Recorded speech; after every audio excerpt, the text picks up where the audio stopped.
Assalamualaikum warahmatullahi wabarakatuh. Alhamdulillah wassalatu wassalamu ala Rasulillah Muhammadin ibni Abdillah wa ala alihi washabihi wa man wala amma ba'du. Ayyuhal ikhwan, baru-baru ini kita mendengar kasus pembulian yang dilakukan oleh dua orang cucu, pembulian terhadap kakek atau terhadap neneknya, yang kemudian juga disusul ada pembulian terhadap anak kecil yang bernama Rizal, yang kemarin sempat viral dan mendapatkan bantuan-bantuan dari berbagai pihak, sehingga Ananda Rizal ini mendapatkan sekitar 200 juta dari pemberian orang lain terhadap pembulian.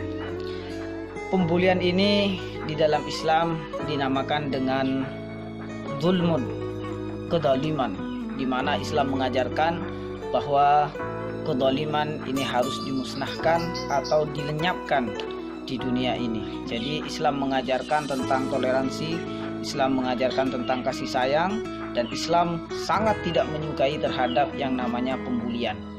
Islam sangat membenci pembulian, Islam sangat tidak suka terhadap kezaliman. Sehingga bagaimanapun bentuk pendoliman yang ada di Indonesia maupun di seluruh dunia itu dikecam oleh Islam. Ada ketidaksesuaian atau tolak belakang antara fitrah manusia terhadap perilaku manusia itu sendiri. Ada sebuah hadis atau aukamakol, seorang ucapan ulama atau hadis dalam kitab Al-Istiqomah, atau kalau nggak salah dalam kitab Halawatul Iman, itu dijelaskan bahwa fitratun nas hubbul khair wa karahiyatu as-sayyi'at, bahwa fitratun nas, fitrah manusia itu adalah hubbul khair, menyukai yang baik-baik, menyukai perbuatan baik. Jadi ketika ada orang yang melihat sesuatu yang tidak mengenakan, kemudian ada rasa kasih sayang di dalam hatinya atau kasihan, maka itu adalah kebaikan, dan itu adalah fitrah manusia. Ketika ada orang kecelakaan, kemudian orang ini langsung memberikan pertolongan, ini adalah kebaikan, dan ini adalah fitrah manusia. Dan fitrah manusia itu juga adalah tidak menyukai zalim, tidak menyukai keburukan. Jadi ketika ada orang yang memukul, atau ketika ada hewan misalkan, kemudian hewan ini bertaruh sampai ada yang luka-luka, kemudian timbul rasa kasihan, itulah fitrah manusia. Jadi manusia itu tidak menyukai terhadap kezaliman, tidak menyukai terhadap kekerasan, dan tidak menyukai terhadap bentuk-bentuk perbuatan yang menyakiti orang lain. Itu jadi fitrah manusia itu. Yang pertama adalah menyukai kebaikan dan membenci keburukan. Jadi ketika ada orang yang sedang melakukan pembulian atau sedang melakukan kekerasan, disitulah dia bukan manusia. Dia bukan manusia, karena manusia itu fitrahnya adalah menyukai kebaikan dan tidak menyukai terhadap keburukan. Jadi ketika ada orang yang melakukan kekerasan, melakukan pembulian, apalagi kepada orang yang lebih tua, maka itu adalah bentuk perilaku yang bukan fitrah manusia. Apalagi kemarin viral tentang pembulian terhadap anak kecil. Harusnya kata Rasulullah, man lam yarham shaghirana wa lam yukir kabirana falaysa minna. Ini ancaman yang luar biasa.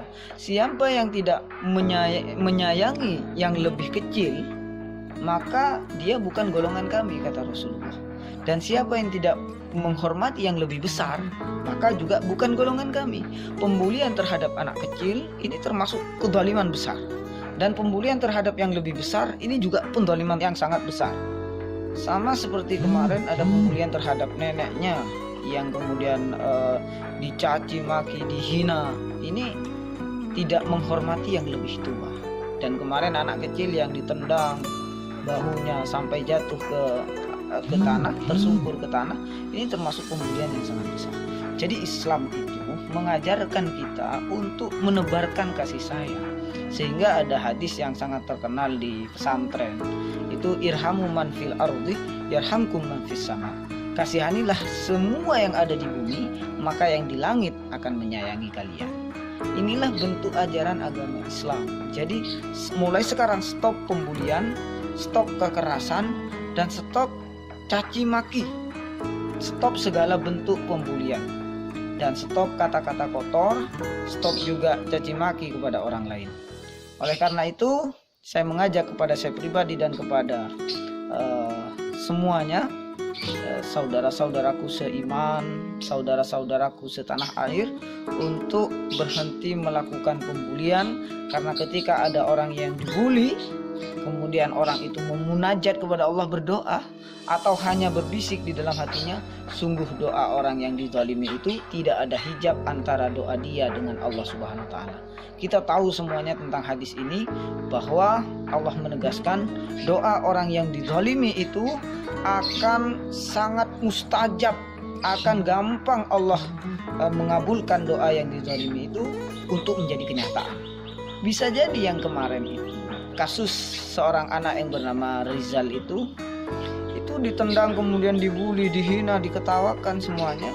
Bisa jadi anak kecil yang bernama Rizal itu terbesit di dalam hatinya, kemudian berdoa, yang doanya barangkali tidak sampai bermunajat kepada Allah atau tidak sampai mengangkat tangan, hanya hatinya berbisik, ya Allah, hukum orang yang sudah mendolimi saya. Misalkan bisa ditanyakan kepada Ananda Rizal itu, bisa jadi. Sehingga 8 orang itu, 1 termasuk pelaku, semuanya sudah diringkus ke ke penjara, dan 1 itu dikenakan pasal yang sangat berat, bisa menjalani penjara sampai 3 tahun. Dan Rizal sendiri itu mendapatkan bantuan di total itu kemarin tidak tahu sekarang itu sampai 200 juta. Inilah kehebatan doa orang yang dizalimi. Oleh karena itu, stop pembulian. Mudah-mudahan bermanfaat dan ke depan tidak ada lagi pembulian. Ihdinas siratal mustaqim. Wassalamualaikum warahmatullahi wabarakatuh.